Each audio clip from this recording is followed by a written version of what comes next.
Pulau babi besar. Ada banyak babi ke kat sini? Sini. Genjo nak story.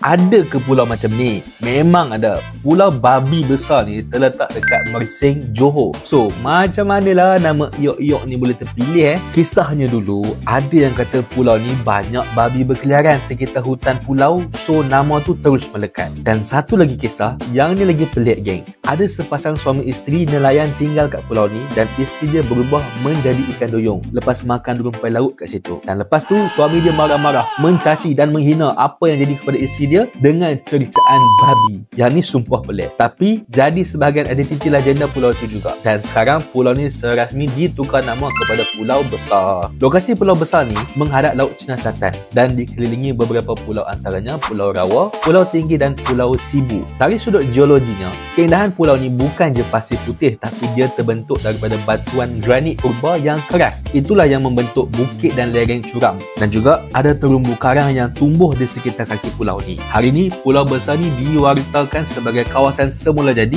sebahagian daripada kawasan perlindungan laut yang memelihara ekosistem marin dan terumbu karang, juga meliputi 60 spesies laut. Yang menarik, pulau ni jadi tempat tarikan pelancong dan memang lawa gila geng. Siapa-siapa nak holiday dengan family tu nanti, bolehlah pergi. Jangan risau, tak ada seekor babi pun dekat sini. Pulau ni antara permata tersembunyi di Mersing, Johor. Dapat something?